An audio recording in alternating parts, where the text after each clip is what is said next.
Salut tout le monde, nouvelle vidéo pour cette nouvelle année, au passage meilleurs vœux.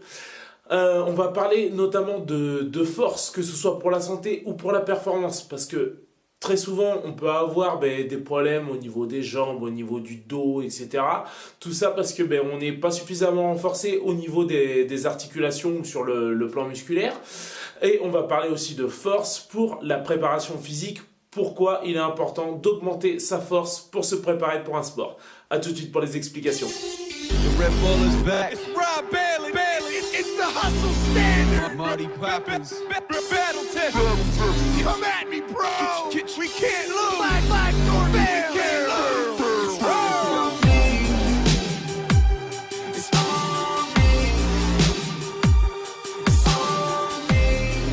From the sidewalk to the side. Donc pourquoi il est important de développer sa force pour la santé ou pour la performance? Tout simplement parce que quand on va avoir un déficit de force et même à l'inverse une trop grande force, ça va créer des soucis au niveau du corps. Je prends l'exemple quand on manque de force au niveau du tronc, notamment au niveau abdominal. Parce que dans nos modes de vie actuels, on est très souvent assis. Et le problème, c'est que quand on est trop souvent assis, on va se relâcher au niveau du ventre. Et voilà ce qui se passe. Là, c'est la partie abdominale. Là, c'est la partie vertébrale, dans le dos. Et du coup, les abdominaux qui sont, le muscle transverse, c'est un muscle qui est à l'intérieur, derrière la tablette de chocolat. Du coup, à partir du moment où on va se relâcher, du coup, hop, tout ce qui est à l'intérieur, les viscères, etc., vont appuyer sur les abdos et en fait, ça va tirer le dos en avant de cette façon. Et donc, du coup, c'est pour ça qu'on va avoir des douleurs au niveau du dos. C'est pour ça que des exercices d'abdominaux, notamment de gainage pour le ventre, etc., sont très intéressants parce qu'en fait, ils permettent, tac, de plaquer et en fait ça va faire un effet corsé pour le corps. Ça c'est qu'un exemple, mais pour tout le corps, à partir du moment où il va y avoir un déficit, ça va créer justement ce type de problème.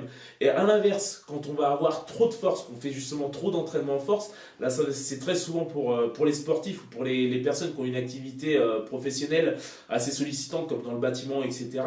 Le problème c'est qu'on se retrouve à l'inverse avec des muscles qui vont être tellement raides, du coup qui vont limiter l'articulation. Je vais prendre par exemple l'exemple des épaules, où il est très difficile pour certaines personnes de maintenir cette posture droite, parce que tout simplement les épaules vont être tellement raides qu'on ne va pas pouvoir aller chercher plus loin derrière. Et justement ça va créer des petits déséquilibres. Je prends volontairement ces exemples parce que c'est les plus courants. Mais voilà, c'est juste pour que vous voyez en fait où est le problème à partir du moment où on manque de force, où on a trop de force.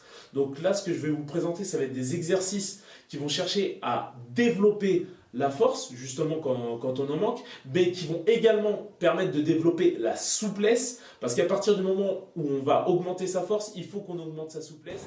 Alors, passons à la partie pratique maintenant. Les deux exercices que je vous propose pour bosser le renforcement musculaire et la souplesse, ce sont le front squat et le back squat. C'est des exercices très simples. Le squat, je pense que tout le monde connaît. À partir du moment où je suis placé ici, c'est le fait, en fait, de s'accroupir. Il y a quelques notions à maîtriser que je vais vous expliquer juste après. Pourquoi je vous propose le front squat et le back squat? Tout simplement parce que c'est des exercices, comme je vous l'ai dit, ils permettent de bosser le gainage et la souplesse. La seule différence entre les deux, c'est qu'en front squat, la barre est mise sur les épaules, devant, et en back squat, la barre est mise derrière. C'est la seule petite différence entre les deux. Après, quand on ne veut pas utiliser ou qu'on ne peut pas utiliser une barre, il est tout à fait possible d'utiliser juste un disque en fonte et de le tenir dans les mains, ou d'utiliser un kettle ou même des haltères. Ça c'est tout à fait possible aussi. Après, tout dépend du matériel mis à disposition et puis aussi des objectifs que l'on recherche. Bref, on passe aux démonstrations. Donc exercice numéro 1, le front squat. Donc tout simplement, j'amène la barre sur les épaules. Si vous avez un support de barre, comme une cage à squat, tout ça, c'est toujours le bienvenu. Quand on n'en a pas, on fait classique, le mouvement d'haltérophilie en impulsant sur les jambes et j'amène la barre sur les épaules. J'ai volontairement choisi cette démonstration pour le départ, tout simplement parce qu'on n'a pas forcément une cage à squat à la maison. Et donc du coup, c'est juste pour vous montrer qu'à partir du moment où j'apprends ce mouvement, du coup, ça me permet aussi de bosser sur ma technique et ma souplesse d'épaule, parce que c'est pas les poignets qui bossent, c'est les épaules qui vont devoir supporter la barre. Donc voilà, hop, c'était juste la petite information. Donc, le mouvement, comment ça se passe?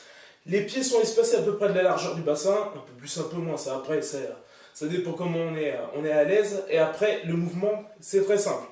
Les pieds sont bien ancrés dans le sol et j'appuie un peu plus sur les talons. Tout ça pour avoir de la stabilité. Et après, je me contente de descendre et de remonter. Quelques petites consignes quand même pour exécuter le geste. Les genoux doivent rester dans l'axe des pieds. Vous voyez que j'ai les pieds qui sont légèrement ouverts, pas parallèles, ils sont légèrement ouverts. Et les genoux doivent suivre absolument cette trajectoire de pied. Il ne faut pas qu'il y ait de mouvement parasite de cette façon. Et à partir de ce moment-là, hop, déjà, je sécurise mes articulations au niveau des jambes. Au niveau du dos. Là, mes fesses vont avoir une action opposée à mon tronc. C'est-à-dire que mes fesses, je vais les envoyer bien en arrière. Le tronc, je vais le bomber un maximum. Et là, comme ça, mon dos, il reste plat. La barre, elle est toujours posée sur mes épaules. Et là, comme ça roule, c'est sécurisé. Hey, yo, Jason. Oh yeah! Oh yeah! Oh yeah! Say something to her. Holla at her.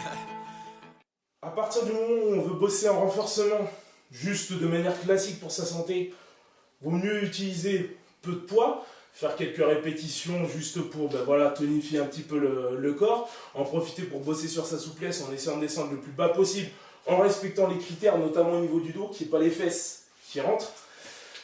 Donc ça, c'est le premier point. Et je suppose que tout le monde n'a pas forcément de barre à la maison ou quoi que ce soit. Donc juste avoir, comme je l'avais dit tout à l'heure, les disques. On fait toujours attention au niveau du dos, même si la charge, ça passe.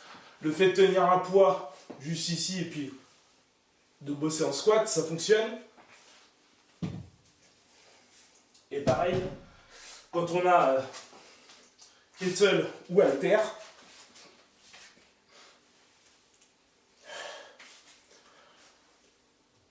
le mouvement il reste le même. Et voilà. Donc, par rapport aux deux exercices que je vous ai présentés, le front squat et le back squat, je vous les ai présentés tout simplement parce que c'est deux exercices qui sont entre guillemets simples à réaliser, mais surtout en fait qui sont le parfait compromis pour travailler force et souplesse pour justement préserver sa santé et pour justement les sportifs qui recherchent la performance, pour améliorer sa posture, sa puissance, etc. Enfin bref, pour performer. Et voilà, c'est la fin de cette vidéo, j'espère qu'elle vous aura plu. N'hésitez pas à me dire dans les commentaires ou même en message privé si ce type de vidéo vous plaît, justement par rapport aux démonstrations, etc. Pour justement que je puisse en faire un peu plus parce que les vidéos sont faites pour vous. En attendant, vous avez toujours moins 10% sur les compléments et suppléments alimentaires. Je vous mets le lien dans la description comme d'hab. Entraînez-vous bien, portez-vous bien, à la prochaine. Let's go!